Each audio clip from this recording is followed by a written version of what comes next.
भगवान विष्णु कुछ ऐसी विशेषताओं से जुड़े हैं जो उन्हें अन्य देवताओं से अलग करती है।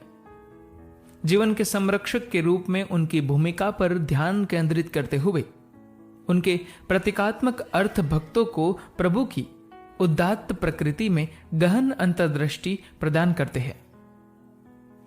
भगवान विष्णु को उनकी मुस्कान के लिए तीनों लोकों में जाना जाता है, जो एक बार मोहक और रहस्यमय है। मुस्कान खुशियां बिखेरती है और सांसारिक जीवन का आनंद मनाती है। ये उस आदमी का भी मजाक उड़ाता है जो अपने अहंकार से ग्रस्त है, परमात्मा की दृष्टि खो चुका है, और ब्रह्मांड के सभी परेशान आत्माओं के लिए स्वामी की मुस्कुराहट आश्वस्त और प्यार प्रदान करती है। भगवान विष्णु को ज्यादातर हिंदू लोग मानते हैं और उनका समर्थन करते हैं, खासकर वैष्णववाद का पालन करने वाले लोगों द्वारा। हिंदू धर्म के शांति प्रेमी देवता भगवान विष्णु मृग पृथ्वी पर शांति और व्यवस्था बहाल करने के लिए है। भगवान विष्णु की अकारण दया अद्वितीय है और ऐसी दया केवल भक्तों द्वारा प्रभु की कृपा से प्राप्त होती है। भगवान विष्णु हिंदू धर्म में एक सर्वोच्च देवता है। वैदिक साहित्य का सबसे व्यापक संग्रह इस बात की पुष्टि करता है कि भगवान विष्णु भगवान के प्रमुख है। भगवान विष्णु को नारायण और हरि के नाम से भी जाना जाता है। वह अजन्मा, अनंत, अविनाशी और पूरे ब्रह्मांड को व्याप्त करने वाला है। जब कुछ नहीं था, भगवान विष्णु विद्यमान थे और इसीलिए उन्हें पुराण पुरुष, आद्य पुरुष कहा जाता है। उन्हें वैष्णववाद में सर्वोच्च पुरुष के रूप में और पुरुषोत्तम या सर्वोच्च पुरुष के रूप में प्राचीन पवित्र ग्रंथों जैसे भगवत गीता में सम्मानित किया जाता है। भगवान विष्णु शासन राम ने उन्हें परमात्मन, सर्वोच्च आत्मा, और परमेश्वर, सर्वोच्च भगवान घोषित किया। यह भगवान विष्णु को सभी प्राणियों का सर्वव्यापक सार बताता है, जो कि अतीत के, वर्तमान और भविष्य के स्वामी हैं। सभी अस्तित्व के निर्माता और संहारक है, जो ब्रह्मांड का समर्थन और संरक्षण करते हैं। उनकी उत्पत्ति और उत्पत्ति होती है, भीतर सभी तत्वों को विकसित करता है। वह सुप्रीम पेरा ब्राह्मण है। वह सभी ऊर्जा का प्रमुख स्रोत है, जिसके द्वारा सभी जीवित आत्माओं को जीने की शक्ति मिलती है। केवल भगवान विष्णु प्रकृति और पूरे ब्रह्मांड की रक्षा और संरक्षण के लिए अवतार लेते हैं। भगवान विष्णु अमर से भी बढ़कर है। वह न तो सामान्य नश्वर है और न ही अमर।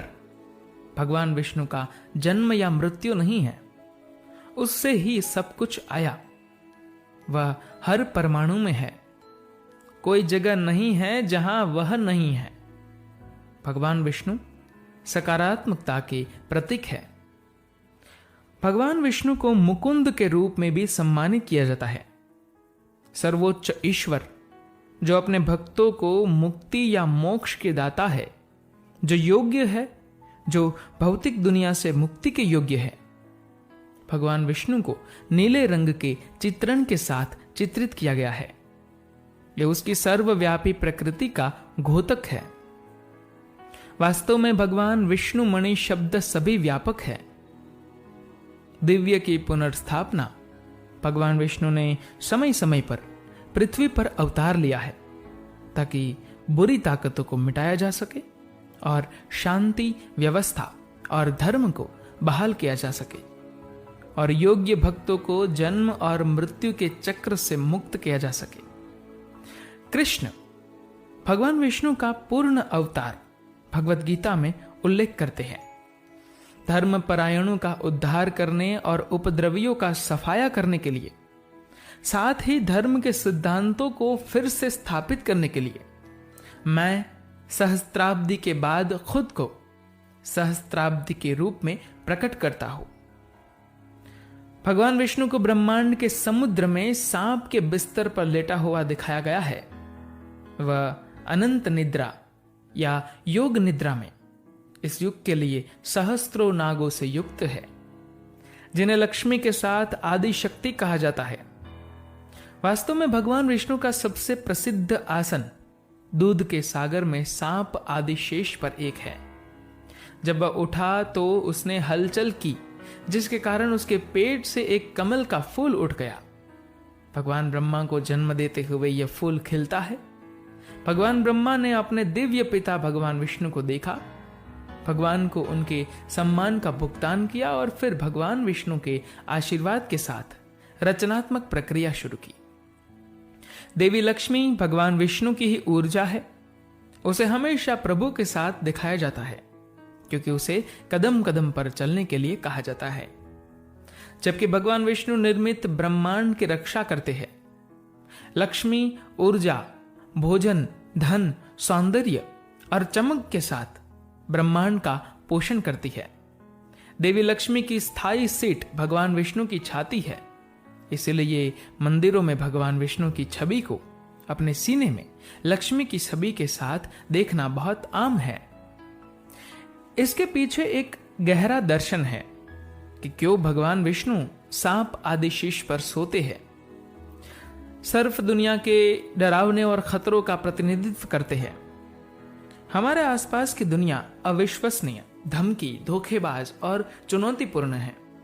हालांकि भगवान के शांत और मुस्कुराते चेहरे की तरह भयानक सांप पर आराम करते हुए मनुष्य को दुनिया की अराजकता और भ्रम के बीच अपना संतुलन और आत्मविश्वास बनाए रखना चाहिए। भगवान विष्णु हमेशा शांत और रचित रहते हैं। वह शायद ही गुस्सा हो। वह धर्म को बनाए रखने के लिए अवतार लेता है, यहां तक कि वह आलोचना का भी सामना करता है और दुनिया के कल्याण के लिए खुशी से शाप देता है। वह बुराइयों के खिलाफ आवश्यक कार्रवाई करने के लिए हमेशा तैयार रहते हैं। यह भी माना जाता है कि भगवान विष्णु परालौकिक गैर भौतिक ब्रह्मांडीय अंतरिक्ष का प्रतिनिधित्व करते हैं, जो सभी भौतिक ब्रह्मांडों से ऊपर और नीचे है। इसलिए भगवान विष्णु को अनंत कहा जाता है और इसीलिए वे अंतरिक्ष और समय से परे हैं। भगवान विष्णु का विचार विश्व रूप हिंदू धर्म ग्रंथों में कई स्थानों पर पाया जाता है। सबसे लोकप्रिय एक भगवत गीता में पाया जाता है। युद्ध के मैदान में भगवान कृष्ण अर्जुन द्वारा दिया गया शिक्षण भगवत गीता के श्लोकों में हजारों सिर और हजारों हाथों के साथ भगवान विष्णु के लौकिक रूप का वर्णन है। इस फॉर्म में पूरे यूनिवर्स में प्रभु के अंदर एक लघु के रूप में है। ऐसा कहा जाता है कि केवल धन्य आत्माएं ही इस राजसी रूप को देख पाती है। धन्यवाद।